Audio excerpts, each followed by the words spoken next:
बिस्मिल्लाहिर्रहमानिर्रहीम। सैयदना ज़ैनब रज़ी अल्लाह ताला अन्हा जब पैदा हुई तो उस वक्त नबी पाक सल्लल्लाहु अलैहि वसल्लम की उम्र मुबारक 30 साल थी। उनका निकाह मक्का ही में अबू अल आस रज़ी अल्लाह ताला अन्हु बिन रबी से हुआ था। अबू अल आस रज़ी अल्लाह ताला अन्हु की वालदा हाला बिनत ख़ुवैलिद हज़रत खदीजा रज़ी अल्लाह ताला अन्हा की सगी बहन हैं। ये निकाह हज़रत खदीजा रज़ी अल्लाह ताला अन्हा के सामने हुआ था। सैयदना ज़ैनब रज़ी अल्लाह ताला अन्हा अपनी वालदा के साथ ही दाखिल इस्लाम हो गई थी, मगर अबू अल आस रज़ी अल्लाह ताला अन्हा का इस्लाम ताख़ीर में रहा।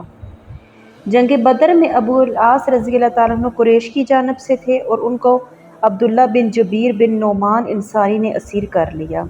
सैयदा ज़ैनब रज़ी अल्लाह ताला ने उनके फ़िदिया पर अपने फ़िदिया में अपना वो हार भेजा था जो हज़रत खदीजा रज़ी अल्लाह ताला अन्हा ने बेटी को जहेज़ में दिया था।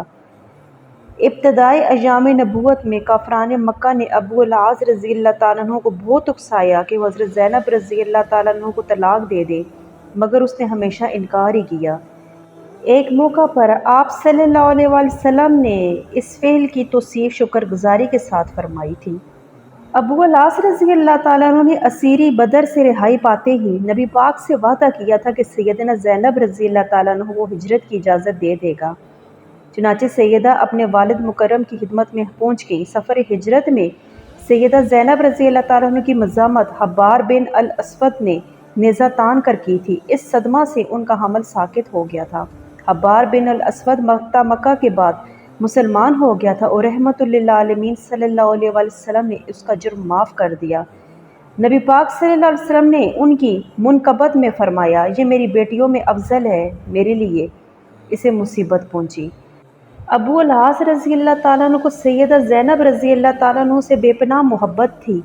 अबू अल आस 6 हिजरी में तिजारत के लिए शाम गए। उस वक्त कबीला कुरैश मुसलमानों का फ़रीक जंग था, इसलिए अबू बसीरा व अबू जंदल रज़ी अल्लाह ताला अन्हु के हमरा ही मुसलमानों ने, जो इस्लाम लाने के जुर्म में कुरैश की कैद में रह चुके थे, अब सरहद शाम पर एक पहाड़ पर जा गुजरे।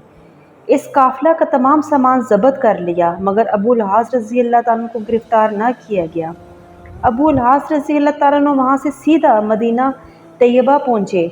नमाज के वक्त मस्जिद में सैयदना ज़ैनब की ये आवाज़ मुसलमानों के कान में पड़ी, मैं अबू अल आस बिन रबी को पनाह देती हूँ। ये आवाज़ उस वक्त सुनी कि जब मुसलमान नमाज में दाखिल हो चुके थे। नमाज से फ़ारिग होते ही नबी पाक ने फ़रमाया, लोगों तुमने कुछ सुना? जो मैंने सुना। सब ने अर्ज़ की, जी।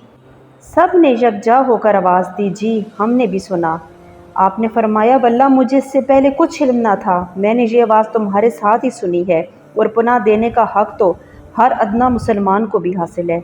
फिर नबी पाक सल्लल्लाहु अलैहि वसल्लम घर में बेटी के पास की और उसे फरमाया, बेटी अबू अल आस को इज़्ज़त से ठहराओ और ख़ुद उससे अलग रहो, तू उससे हलाल नहीं। सैयदना ज़ैनब रज़ी अल्लाह ताला ने अर्ज़ की कि वो तो माल काफ़िला वापस लेने को आया है। नबी पाक ने लोगों में ये तकरीर फरमाई, इस शख्स के मुतालिक जो हम में से है वो तुम जानते ही हो।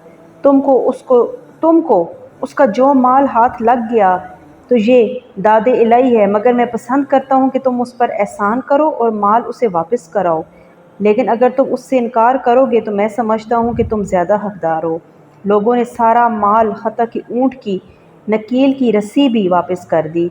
अबू अल आस सारा माल लेकर मक्का पहुँचा और हर एक शख्स की ज़रा चीज़ अदा कर दी। फिर दरियाफ़्त किया कि किसी शख्स का कुछ रह गया हो तो बताए। सब ने कहा, अल्लाह तुझे जज़ाए खैर दे, तुम तो बहुत ही करीम निकले। तब अबू अल आस ने कलमा शहादत पढ़ा और फरमाया कि अब तक मुझे यही हाल इस्लाम से रोकता रहा कि कोई शख्स मुझे मार लेने का इल्ज़ाम न दे। अब मेरी ज़िम्मेदारी ना रही, तो अब मैं खलअत इस्लाम से मुलबस व मुज़य्यन होता हूँ और मदीना को रवाना हूँ। वो मदीना पहुँचे तो नबी पाक ने 6 साल की मुफारकत के बाद निकाह अव्वल ही पर सैयदना ज़ैनब रज़ी अल्लाह ताला अन्हा को हज़रत अबू अल आस के घर रुखसत कर दिया।